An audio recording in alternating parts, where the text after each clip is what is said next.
Guys, I'm gonna bring you another video here underneath a Chevy Malibu. I know I've already done a video on a Chevy Malibus, but I really want to try to help everybody out here on them. I think this is a 2015-ish.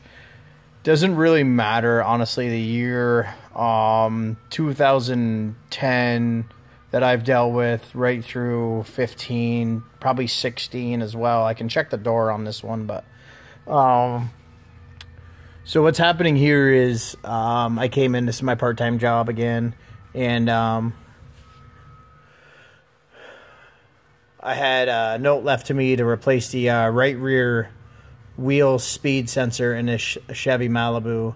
I didn't waste any time. I just pulled the wheel off and replaced the sensor, test drove it. And I know I've dealt with these and made videos, so you might be asking, well, why did you put it in? You know, this has already been diagnosed, and I was just doing what the note said, trying not to backtrack on anybody's already diagnostics, not wasting any time, so I just chucked it in. So where we're at now is after the test drive, the light is still on. So I decided to check the wheel bearings, the tone ring, which I know are problems in these.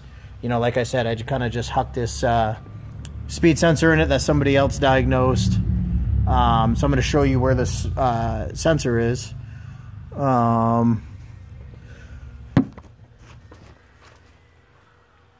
So probably should have just lowered the car down just a little bit. Let's start on the inside, everybody.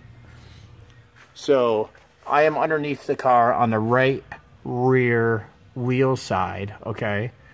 And the sensor, that is the connector right here for that wheel speed sensor for the right rear. You see it loops around. Okay, you just push the tab down, pull that connector out. It loops around. You can just pop those clips off. It goes behind the fuel filler neck, okay? It's easier to reach this part from underneath. And then to do this part, I pulled out this splash shield and try to do it one-handed. You can see the wire runs behind there with the clips, runs behind the shock. Okay, let me try to show you where it goes in here. Okay, and then from behind the shock it comes out, runs down, and then it runs on the back side of this arm. The trailing arm is what I call these. And then it goes up to the knuckle. And then I'll try to show you without lowering it. Let me see if I can find it. Yep, so it's just a 10mm bolt. You pull that out. This should come out pretty easy. This is an aluminum knuckle, so there's no reason it should be corroded in and not come out. So I just replaced that. Test drove it, light's still on. Let me show you if I can what's happening. So on these, the older Malibus don't have this nifty little cover here, okay? The older ones sort of have a cover, but it's made onto the wheel bearing. This one's bolted in 3 places, so it's going to actually be your wheel bearing bolts. There's one upper left, and then one upper right, and then the one that's missing is the one I took out to take a sneak peek, okay? And if you can see in there, look between the metal plate and the aluminum knuckle, you can see that grayish ring in there. And then that rust colored hub is the actual bearing. So all that is the actual bearing. Let me see if I can find some steel to put my magnetic light on, so I can show you. I'd like to demonstrate for folks. It was almost there.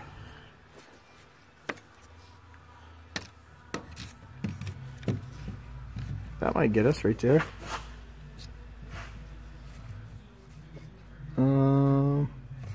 Sit, Ubu, sit. Okay, I'm going to turn this hub, and hopefully people can see that rotate. See that rotate right there?